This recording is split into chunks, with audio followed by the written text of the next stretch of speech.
Jainvi season 2 काफ़ी boring चल रहा है और एपिसोड 1 के बाद काफ़ी बिग एक्सपेक्टेशन था कि कुछ बेटर जाएगा, कुछ बेहतरीन जाएगा और कुछ द बॉयज़ को जो फिनाले आने वाला है उसको कुछ बेहतरीन पैसे देगा।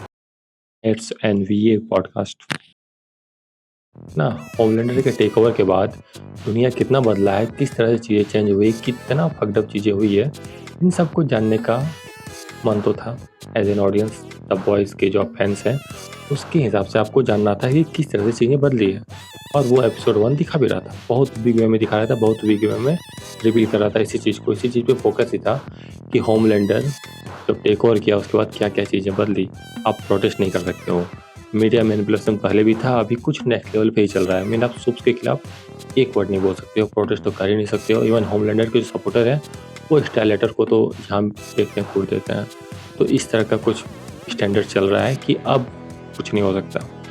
एक शब्द जो होमलैंडर चाहता है उसके अगेंस्ट आप नहीं बोल सकते हो। ये सारा टेक ओवर दिखाया जा रहा था, ये सारी चीज़ें जो बदली उसको दिखाया जा रहा था। जो होमलैंडर के अगेंस्ट बोलेगा उसको जेल में डाल दिया जाएगा, ये सब परफेक्ट वे में शो हो रहा था। पर इसे एपिसोड 2 में कंटिन्यू नहीं किया गया। मेकर्स ने सोचा इतना अच्छा थीम को क्यों ही कंटिन्यू करना, सो दे ड्रॉप। सबसे बड़ा थीम है सीजन 2 का प्रोजेक्ट ओडेसा। उसे जितना स्लोली, जितना आराम से और जितना छोटे छोटे करके उसे डिलीवर किया जा रहा है, एक तो मज़ा नहीं आ रहा है उससे, और दूसरा प्रोजेक्ट ओडेसा बहुत ज़्यादा रिवील कर भी नहीं रहा है। मीन वो एक रैंडम सा कोई एक्सपेरिमेंट लग रहा है पूरा इस सीरीज़ में जो हो रहा है उसमें, और इनको होमलैंडर के अगेंस्ट खड़ा कर दिया। ये वही बात हो गई जो व्हाट इफ में हुआ था।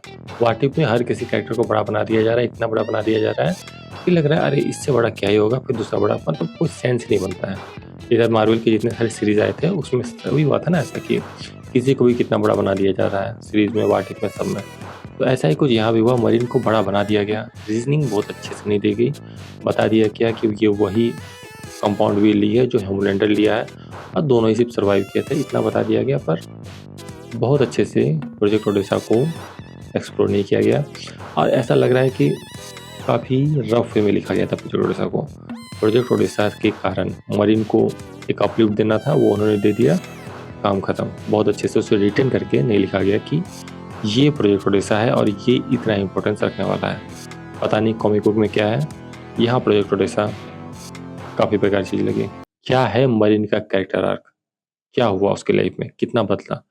पीस में अगर देखो तो उसकी एपिसोड 1 से एपिसोड 8 तक लाइफ ड्रास्टिकली बदल गई, उसका थॉट प्रोसेस, लाइफ पूरा बदल गया, उसकी फ्रेंड सर्कल सब कुछ बदल चुका है, कितनी सारी चीज़ें बदल चुकी हैं। और एक जैन भी है, एपिसोड 1 जहाँ शुरू हुआ था एपिसोड 7 तक वहीं पे है, 6 तक देखा हूँ, वहीं तक है।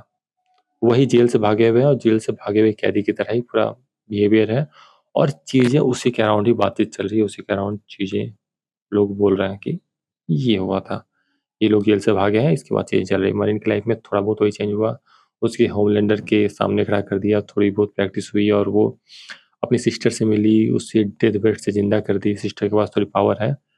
थोड़ी बहुत चीज़ें दिखाई गई पर काफ़ी स्लो फेज़ में। मीन इतना बड़ा सीरीज़ है और आप देख रहे हो मरीन की लाइफ में सिर्फ इतना ही कुछ बदला है। तो काफ़ी स्लो पेस चीज़ें गई हैं, काफ़ी स्लो गया है और आप मरीन को छोड़ दो, बाकी कैरेक्टर्स को देखो। चाहे आप एमा को देख लो, चाहे आप कैट को देख लो, उसकी लाइफ में क्या बदला, उसकी लाइफ का कैरेक्टर आर्क कहाँ गया? जहाँ थे वहीं हैं। ऐसा लगा कि वो स्टेलेटर से मिलेगी, कुछ चेंज होगा, कुछ बड़ा बदलाव होगा, कुछ नहीं हुआ। स्टेलेटर का क्या यूज़ है पता भी नहीं आपको। ये एकदम ही बेवकूफ़ी की तरह यूज़ किया गया है। सब कुछ वन लाइन की तरह लिखा गया है और कुछ लिखा ही नहीं गया। एमा को और ये लोग को तो कुछ दिया ही नहीं गया, कुछ कैरेक्टर आर्क दिया ही नहीं गया कि इनका कैरेक्टर यहाँ से यहाँ पहुँचेगा। मेन कैरेक्टर्स को नहीं दिए कुछ, मेन जो प्रोजेक्ट है उसको कुछ नहीं दिए, मेन जो लीड है उसको कुछ नहीं दिया, इधर जो बाकी लीड्स हैं उसको भी कुछ नहीं दिए, तो क्या दिए? कहाँ गया और कहाँ जाना चाह रहे थे और क्या बताना चाह रहे थे कि यहाँ से ये बॉयज़ को किस तरह से इफ़ेक्ट करेगा? मुझे तो नहीं लग रहा है इफ़ेक्ट करेगा, क्योंकि ये तो एक साइड मिशन की तरह लग रहा है जो गेम में होता है, साइड छोटा-सा मिशन, एकदम ही छोटा-सा मिशन। उसको बस खींच के लंबा कर दिया गया है, बस साइड छोटा-सा मिशन है ये और कुछ नहीं है। और ये सीज़न 2 काफ़ी वेस्ट है। मीन ऐसा लग रहा है कि ज़्यादातर एपिसोड फिलर ही हैं। आप क्यों ही देख रहे हो? मतलब देखते-देखते आप बोर हो जाते हो। ऐसा लगता है कि मैं गधा हूँ जो इसे देख रहा हूँ और मैं एपिसोड बाय एपिसोड हर वीक देख रहा हूँ, तो आई थिंक मैं बहुत बड़ा गधा हूँ जो इसे फॉलो कर रहा हूँ ये जानते हुए भी कि कुछ नहीं होने वाला है। और काफ़ी फुर्सत में हो तो कर रहा हूँ, ब्रेक डाउन भी नहीं कर रहा हूँ इसलिए। क्योंकि है ही नहीं कुछ बताने को। देख ले रहा हूँ, मुझे लगता है इस एपिसोड में कुछ होगा, घंटा कुछ नहीं होता है। ऐसा लगता है यहाँ से कुछ शुरू करूँगा।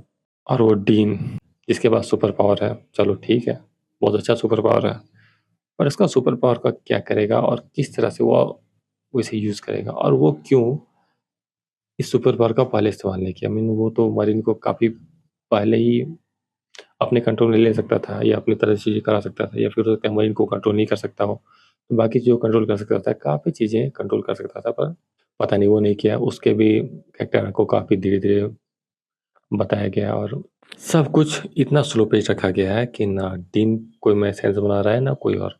डीन का भी जो दिखाया गया था कि बहुत बड़ा बदमाश है, बहुत बड़ा कमीना है, पर वो कमीनापन में किया ही क्या। अभी बताया जा रहा है कि वो जो कॉलेज के आधे से ज़्यादा लोगों को मार देगा। मार दे लास्ट में तो मज़ा आ जाए। पर अभी सिर्फ़ बताया ही जा रहा है कि ऐसा करने वाला है वो। अगर ये हो जाता है तब मज़ा लगेगा। गडोलकन में लाशें बिछी होगी, मज़ा लग जाएगा, पर मुझे नहीं लगता ये करने वाला है। ये इतना ज़्यादा स्टिक्स हाई करने वाला है। ये इसे एक साइड हसल की तरह ही देख रहे हैं फिलहाल, और इसके कारण द बॉयज़ का सीज़न 4 भी सफ़र किया। अब ये सीज़न 2 भी सफ़र कर रहा है। ये खींचना चाह रहे हैं चीज़ों को, जो अच्छी बात नहीं है। द बॉयज़ इतना बेहतरीन सीज़न था, जिस तरह से वो पैरोडी कर रहा था लोगों का कि आप इतने बेकार हो, उससे मैं बेटर हूँ। ये खुद पैरोडी बन गया, जिससे पैरोडी कर रहा था ये वही बन गया। And what do you think? तुम्हें कैसा लगा?